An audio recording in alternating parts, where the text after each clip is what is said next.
नमस्कार साथियों, बिहार के मुख्यमंत्री नीतीश कुमार, क्या उनकी मेहनत रंग ला रही है? पिछली बार तो पटना में जो उन्होंने मीटिंग रखी थी विपक्ष की, उसमें नेता नहीं पहुंचे थे, लेकिन 23 जून को फिर से एक माहौल बनाया गया है। और ये जो मीटिंग होने जा रही है 23 जून को, इसमें विपक्ष के जो दिग्गज हैं, चाहे वो एनसीपी के शरद पवार हो, आम आदमी पार्टी के अरविंद केजरीवाल हो, समाजवादी पार्टी के अखिलेश यादव हो, टीएमसी की ममता बनर्जी हो, केसीआर राव हो, मतलब जितने भी दिग्गज हैं देश में विपक्ष के, उन्हें उस मीटिंग में आमंत्रित किया गया है। और उसका जो एजेंडा है मीटिंग का,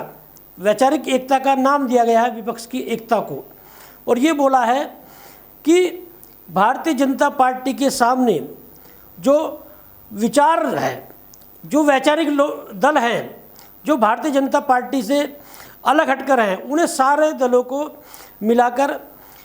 भारतीय जनता पार्टी के सामने एक प्रत्याशी उतारा जाएगा। ममता बनर्जी,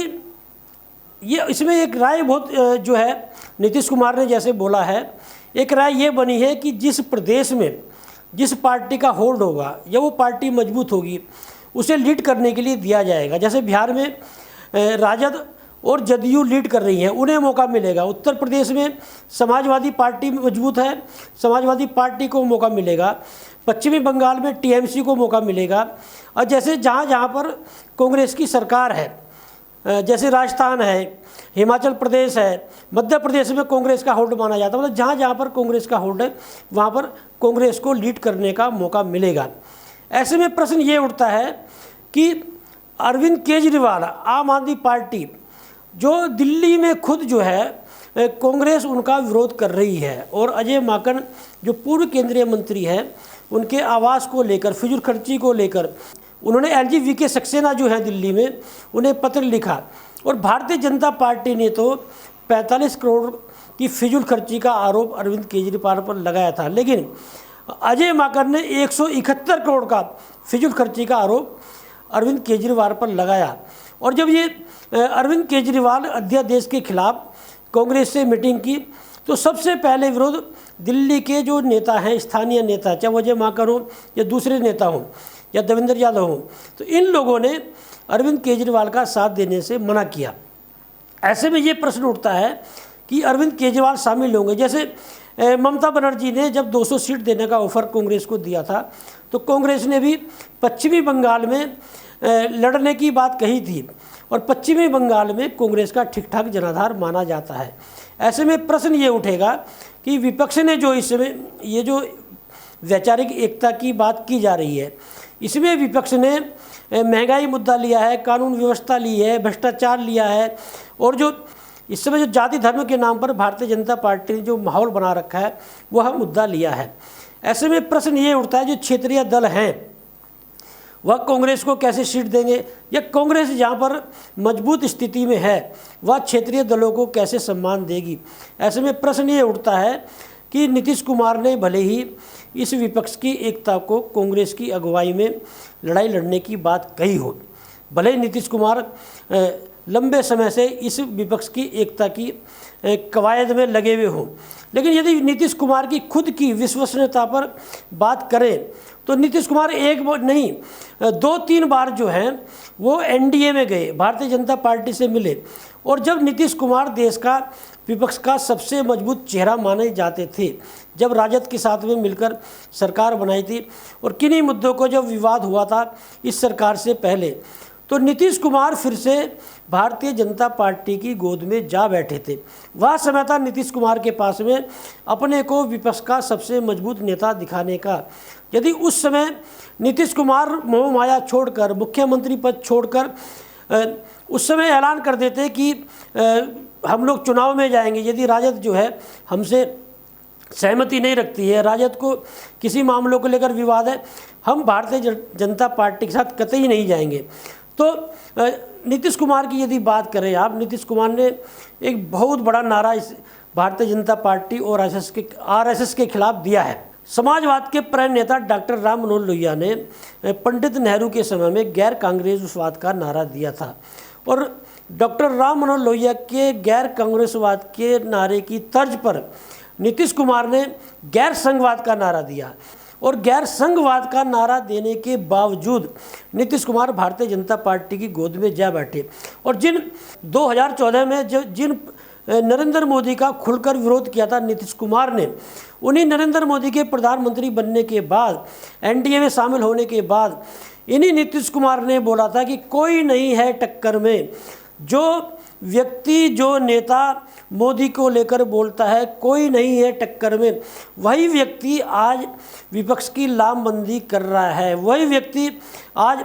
कोई नहीं है टक्कर में उन मोदी को घेरने में लगे हैं। मतलब जिस व्यक्ति ने पहले ही बोल दिया है कि कोई नहीं है टक्कर में, वही व्यक्ति प्रधानमंत्री नरेंद्र मोदी की टक्कर तैयार कर रहे हैं। एक बड़ा प्रश्न इस समय यह पैदा होता है, जब भारतीय जनता पार्टी इस पर नीतीश कुमार को घेरेगी कि आप ही बोलते थे कि कोई नहीं है टक्कर में, आप ही टक्कर वाले नेता को लामबंद कर रहे हैं। इसमें यदि सबसे बड़ी विपक्ष की एकता में यदि सबसे कमज़ोर कड़ी है तो सबसे कमज़ोर कड़ी भी आज की तारीख में वही है जो इस विपक्ष की एकता की लामबंदी कर रही है, मतलब नीतीश कुमार। और लोग तो यहाँ तक कहने लगे कि नीतीश कुमार कभी भी फिर से एनडीए में जा सकते हैं। ऐसे में प्रश्न ये उठता है कि अरविंद केजरीवाल की अपनी अलग महत्वाकांक्षा है, ममता बनर्जी की अपनी अलग महत्वाकांक्षा है और नीतीश कुमार की अपनी अलग महत्वाकांक्षा है। ये तीनों ही नेता जो हैं अपने को इनके समर्थकों ने प्रधानमंत्री पद के रूप में प्रस्तुत किया। जैसे आम आदमी पार्टी के नेता अरविंद केजरीवाल को मानकर चलते हैं कि अरविंद केजरीवाल ही प्रधानमंत्री नरेंद्र मोदी को टक्कर दे सकते हैं और नीतीश कुमार ने भी उनकी पार्टी में कहना शुरू कर दिया था कि नीतीश कुमार प्रधानमंत्री पद के सबसे मजबूत दावेदार हैं। उधर टीएमसी में भी ममता बनर्जी को प्रधानमंत्री पद के रूप में उनके नेता प्रस्तुत करते हैं और राहुल गांधी को तो कांग्रेस के नेता प्रस्तुत कर ही रहे हैं। ऐसे में ये प्रश्न उठता है कि सारे ही दल के नेता यदि प्रधानमंत्री पद की महत्वाकांक्षा पाले हुए हैं और जिस तरह से लामबंदी की बात कर रहे हैं, क्षेत्र में विभिन्न राज्यों में इनके विभिन्न संगठनों के अपने मुद्दे हैं, अपने इशू हैं और अपनी समस्याएं हैं। और जिस तरह से पटना में 23 जून को यह मीटिंग विपक्ष की रखी गई है, इस मीटिंग पे एक प्रश्न फिर उठता है कि पिछली बार जब नीतीश कुमार ने वह मीटिंग रखी थी उसका कोई स्पष्टीकरण या उसकी कोई खबर ऐसी नहीं आई थी कि नेता उस मीटिंग में क्यों नहीं पहुंचे थे। या 23 जून को जो ये विपक्ष की लामबंदी को लेकर मीटिंग रखी गई है, इसमें कितने नेता पहुँचेंगे या तो 23 तारीख को ही पता चलेगा। लेकिन जिस तरह से नीतीश कुमार, अरविंद केजरीवाल, ममता बनर्जी, राहुल गांधी और शरद पवार के बारे में थोड़ा मैं बता दूं कि शरद पवार जो हैं वो निश्चित रूप से इस समय जितने भी विपक्ष के नेता हैं सबसे दिग्गज नेता माने जाते हैं। लेकिन यही शरद पवार कभी प्रधानमंत्री नरेंद्र मोदी की महिमा मंडन करना लगेंगे, कभी जो विपक्ष की लामबंदी होगी उस पर उंगली उठा देंगे और कभी वही गौतम अडानी जिनको लेकर विपक्ष ने प्रधानमंत्री नरेंद्र मोदी को घेरा, वही गौतम अडानी शरद पवार से व्यक्तिगत रूप से मिलेंगे। तो ऐसे में अपने अपने इशू हैं, अपने अपने मुद्दे हैं, अपने अपने स्वार्थ हैं और इन स्वार्थ के बीच में, इन मजबूरियों के बीच में, और सबसे बड़ी मजबूरी जो है इन नेताओं की आज की तारीख में, यदि आप सारे दलों की बात करें तो कहीं ना कहीं हर नेता पर कहीं ना कहीं भ्रष्टाचार का आरोप भारतीय जनता पार्टी ने लगा रखा है। और इनमें से अधिकतर नेता चाहे अरविंद केजरीवाल हो, ममता बनर्जी हो, तेजस्वी यादव हो, केसी राव हो, मतलब इन्हें भारतीय जनता पार्टी ने किसी न किसी मामले में आरोपी बना रखा है। ऐसे में प्रश्न ये उठता है कि भ्रष्टाचार का मुद्दा यदि विपक्ष लेकर चलेगा तो खुद भारतीय जनता पार्टी इन्हें भ्रष्टाचार के मुद्दे में खुद घेरेगी। तो ये जो लामबंदी चल रही है विपक्ष की, ये जो खिचड़ी चल रही है विपक्ष की, ये जो नीतीश कुमार ने एक माहौल बनाया है, ये कहाँ तक सफल हो पाता है। और इसमें एक बड़ी रणनीति इन लोगों ने ये बनाई है कि 23 जून को उस मीटिंग होने के बाद में विभिन्न राज्यों में जो विपक्ष के दल हैं वो महंगाई, भ्रष्टाचार और विभिन्न मुद्दों को लेकर प्रदर्शन करेंगे। तो क्या 23 जून को विपक्ष की लामबंदी, विपक्ष की एकता की मीटिंग कहा जाए? क्या 23 जून को विभिन्न राज्यों में जो धरना प्रदर्शन होगा वो भारतीय जनता पार्टी के खिलाफ विपक्ष की लामबंदी कहा जाए?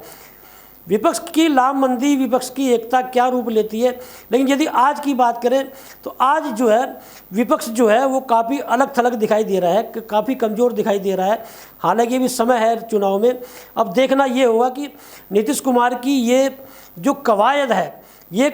कितना रंग लाती है और कहाँ तक पहुँचती है। लेटेस्ट खबरों के लिए सब्सक्राइब करें हमारा YouTube चैनल या फिर लॉग ऑन करें www.delhidarpantv.com। खबरों की कवरेज और विज्ञापनों के लिए संपर्क करें इस नंबर पर।